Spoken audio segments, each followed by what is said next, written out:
Paper फुटीनंतर रद्द करण्यात आलेली वैद्यकीय पदवी परीक्षेसाठीची नीट यूजी फेरपरीक्षा आज देशभरामध्ये घेण्यात येणार आहे।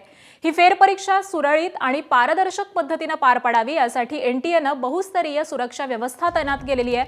तब्बल 2 लाखांहून अधिक कर्मचारी हे सज्ज करण्यात आलेले आहेत। देशामधील 551 आणि परदेशातील 14 शहरांमध्ये नीट यूजी फेरपरीक्षा होणार आहे। या परीक्षेला तब्बल 22,79,000 विद्यार्थी बसणार आहेत। तर आज दुपारी 2 ते संध्याकाळी 5:15 लेखी पद्धतीने ही परीक्षा होणार आहे। परीक्षेमध्ये दिव्यांग विद्यार्थ्यांना अतिरिक्त वेळ देण्यात येणार आहे। तर या विद्यार्थ्यांना संध्याकाळी 6:20 परीक्षा देता येणार आहे।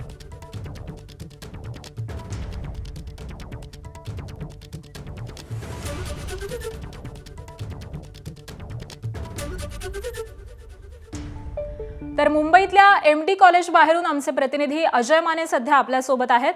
अजय, ही फेरपरीक्षा आज होतीये, 2 वाजता हा पेपर सुरू होईल। कशा पद्धतीने तयारी करण्यात आलेली आहे? प्रशासन कसं सज्ज आहे? आम्ही सध्या महर्षी दयानंद कॉलेज परळ येथून जो आहे तो हा सगळा आढावा घेतोय। आपण ही दृश्य जी आहे ती पाहू शकतो। सगळ्यात महत्त्वाचा बाब म्हणजे की यांच्या गेटवरच थिंग्स नॉट टू कॅरी याचा संपूर्ण बॅनर जो आहे तो लावण्यात आलेला आपल्याला पाहायला मिळतं। त्यात काय काय घेऊन जायचं आहे, काय काय नाही। आणि आता विद्यार्थी आतमध्ये जाताना पाहायला मिळतात। एक तणाव आहे विद्यार्थ्यांच्या चेहऱ्यावर, कारण की पुन्हा परीक्षा द्यावी लागते, फेरपरीक्षा करावी लागते। आणि या ठिकाणी जर आपण पाहिलं तर अधिकारी वर्ग, प्रशासन जे ते कार्यरत असलेलं आपल्याला पाहायला मिळतं। त्यामुळे कॉलेजची स्टाफ असेल, त्याच्यानंतर एनटीएचा स्टाफ असेल आणि त्यासोबतच चोख असा पोलीस बंदोबस्त सुद्धा ह्या ठिकाणी तैनात करण्यात आलेला आहे। कारण की कुठलीही गडबड या परीक्षेला होऊ नये त्या अनुषंगाने जी आहे ती आता एकंदरीत खबरदारी जी आहे ती घेतली जाते। प्रत्येक गोष्ट जी आहे ती तपासूनच आतमध्ये सोडलं जातं। विद्यार्थ्यांना त्यांच्यासोबत त्यांचं ओळखपत्र आणि आधार कार्ड आणि सोबत 2 पासपोर्ट आकाराचे फोटो एवढंच घेऊन जे ते आतमध्ये परवानगी जी आहे ती दिली जाणार आहे। त्याचा इतर जे काही सामान आहे ते सगळं जे ते बाहेर राहील। आपण जर पाहिलं तर गेटवरच जी ती तपासणी केली जाते। त्याच्यानंतर 2 काउंटर जे ते ह्या ठिकाणी लावण्यात आलेले आहेत। त्या काउंटरवर त्यांचे आधार कार्ड, ओळखपत्र आणि फोटो या सगळ्या गोष्टी पाहूनच त्यांना जे त्या कॉलेजच्या मुख्य दरवाजातून आतमध्ये सोडलं जातं। आणि त्याच्यानंतर पुन्हा एकदा तपासणी करून त्यांना त्यांच्या आसन व्यवस्थेवर जे ते पाठवण्यात येतं। त्या ठिकाणी त्यांचं पुन्हा एकदा व्हेरिफिकेशन केलं जाईल। त्यांचं ओळखपत्र त्यांच्याकडे आणि प्रशासनाकडे असलेली यादी याच्यासोबत तपासणी करून त्यांचा फोटो जो आहे तो त्यांच्या पत्रिकेवर चिपकवला जाईल आणि त्याच्यानंतर परीक्षेला जी ती सुरुवात होईल। आता बॉटल सुद्धा पाण्याची जी आहे ती सोडली जात नाहीये। तसं ट्रान्सपरंट पॅड असेल त्यांना सुद्धा परवानगी नाहीये। फक्त ओळखपत्र आणि आधार कार्ड आणि 2 पासपोर्ट आकाराचे फोटो एवढेच जे ते या ठिकाणी घेऊन आतमध्ये सोडलं जातं। आता आपण जर पाहिलं तर अनेक पालक जे ते या ठिकाणी असलेले पाहायला मिळतात, सोडायला आलेले पाहायला मिळतात। त्यांच्या ही एक चेहऱ्यावर ताण आहे की पुन्हा एकदा परीक्षा देतात। काकी कुठून आलेला, कोण पेपर देते?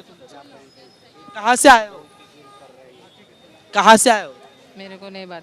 आपण जर पाहिलं तर अनेक लोक आहेत या ठिकाणी आणि आता विद्यार्थी सुद्धा येत आहेत। त्यांना सोडण्यासाठी पालक जे ते या ठिकाणी आलेले आपल्याला पाहायला मिळतात। अनेक विद्यार्थी या ठिकाणी सुद्धा आहेत। नेमकं त्यांची तयारी चालू आहे। विद्यार्थ्यांच्या चेहऱ्यावरती काहीसा ताण दिसतोय। अजय, 2 वाजता या परीक्षेला सुरुवात होईल। तुम्ही आमच्यासोबत असेच राहा। मुंबई बरोबरच आपण नाशिक आणि पुण्यामधली नेमकी काय स्थिती आहे, कशा पद्धतीने प्रशासन सज्ज झालेलं आहे याचा देखील आढावा घेणार आहोत। सुरुवातीला मी जाते नाशिकमध्ये। शुभम बोडके आमचे प्रतिनिधी तिथून आपल्याला माहिती देत आहेत। शुभम, नाशिकमध्ये कशा पद्धतीने तयारी करण्यात आलेली आहे आणि विद्यार्थ्यांच्या नेमक्या काय भावना आहेत?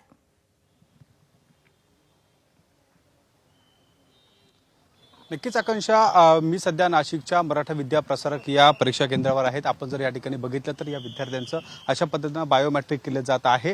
पहिल्या गेटमधून विद्यार्थी आतमध्ये आल्यानंतर त्याची पहिल्यांदा फिजिकली तपासणी केली जाते। त्याच्यासोबत काही वस्तू आहेत का याची संपूर्णतः माहिती घेतली जाते आणि त्यानंतर त्याला आतमध्ये प्रवेश दिला जातो। आणि त्यानंतर आपण या ठिकाणी बघितलं तर बायोमेट्रिक पद्धतीची तपासणी केली जाते आणि नंतर परीक्षा केंद्रावर त्या ठिकाणी सोडलं जातं। एकूण जर बघितलं तर या विद्यार्थ्यांना आता पुन्हा परीक्षा द्यावी लागते। त्यामुळे काहीसे हे विद्यार्थी त्या ठिकाणी नाराज आहेत। पालक देखील मोठ्या तणावामध्ये पाहायला मिळते। आजूबाजूला जर बघितलं तर पालकांची देखील मोठी गर्दी परीक्षा केंद्राच्या पलीकडे आपल्याला पाहायला मिळते। त्यामुळे या सगळ्या परीक्षा ज्या आहेत त्या ठिकाणी व्यवस्थित पार पाडाव्या यासाठी प्रशासनाकडून देखील विशेष अशी खबरदारी खरं तर घेतली जाते। एकूण जर बघितलं तर प्रत्येक बायोमेट्रिकसाठी जवळपास 2 ते 3 मिनिटं लागतात। त्यामुळे 11 वाजेपासून या विद्यार्थ्यांना परीक्षा केंद्रावर त्या ठिकाणी सोडलं जाते। 1:30 वाजेपर्यंत शेवटची टाइम आहे आणि या विद्यार्थ्यांची संपूर्ण तपासणी केल्यानंतरच त्यांना आतमध्ये सोडलं जाते। काही विद्यार्थी माझ्यासोबत आहे, पुन्हा परीक्षा देतोय, काय नेमकं सांगाल?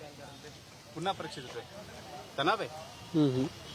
आपण बघतोय खरं तर या ठिकाणी विद्यार्थी देखील आता दाखल झालेले आहे। काही विद्यार्थी माझ्यासोबत आहे, पुन्हा परीक्षा द्यावी लागते, काय सांगशील?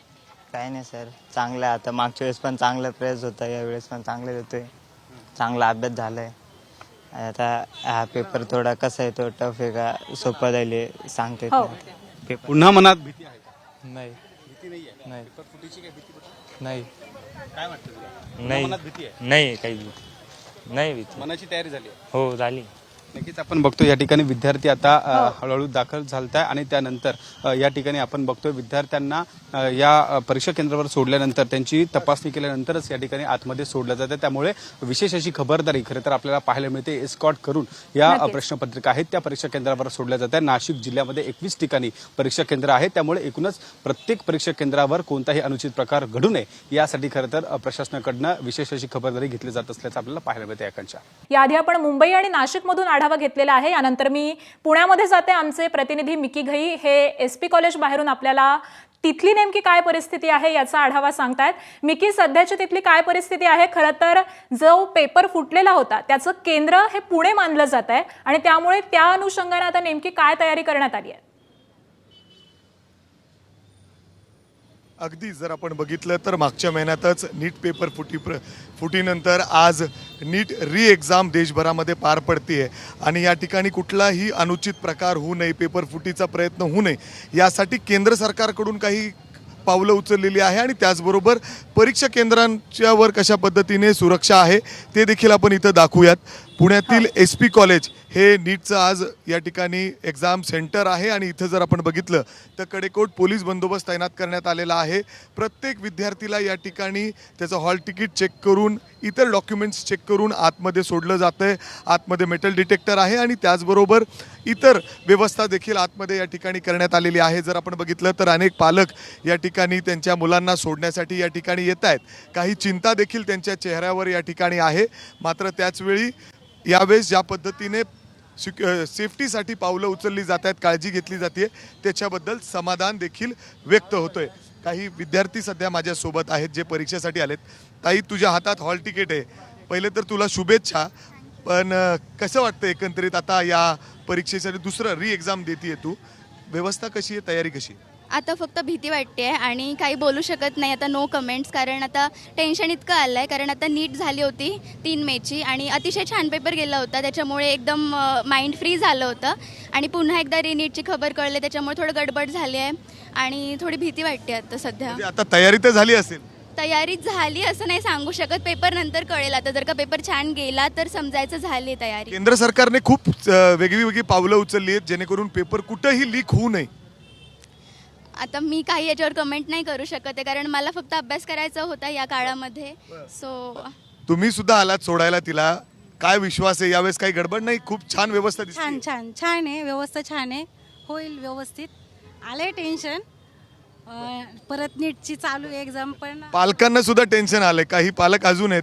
ताई, मॅडम तुम्ही सोडायला आलात, काय वाटतं इथं बघून आता व्यवस्था? जरा प्रेशर येतच आहे, म्हणजे मुलांना पण आणि पालकांना पण। काही गडबड होणार नाही? केंद्र सरकारने यावेळेस ज्या पद्धतीने पावलं उचलली आहे, सिक्युरिटी आहे, क्वेश्चन पेपर सुद्धा व्यवस्थित आणले जात आहेत इथं सिक्युरिटीमध्ये। नाही, नक्कीच नाही वाटत मला, व्यवस्थित चालू आहे का सरकारचे पण कामं। प्रयत्न सरकारकडून केले जात आहेत। यावेळेस या केंद्रावर एक वेगळ्या पद्धतीने सिक्युरिटी आणि मुलांसाठी सुद्धा व्यवस्था आहे। व्यवस्था आहे, छान व्यवस्था केलेली आहे यावेळेस, परंतु प्रेशर जे आहे ते पॅरेंट्स आणि स्टुडंट दोघांनाही असतंच। किती सोय काय वाटतं एकंदरीत हे सगळं बघून? छान वाटतं, कारण याच्यामध्ये केंद्र सरकारने जी व्यवस्था केलेली आहे त्याबद्दल त्यांचं खूप खूप आभार। अगदी बरोबर आहे निकित, ज्या पद्धतीने तुम्ही या म्हणजे पालकांशी पालक म्हणून संवाद काय वाटतं साधताय, तुम्हाला? काहीसे तणावामध्ये हे पालक दिसतात, मात्र सुरक्षा व्यवस्था ही अगदी चोख असल्याचं देखील दिसून येत आहे। धन्यवाद मिकी, शुभम आणि अजय या सविस्तर माहितीसाठी।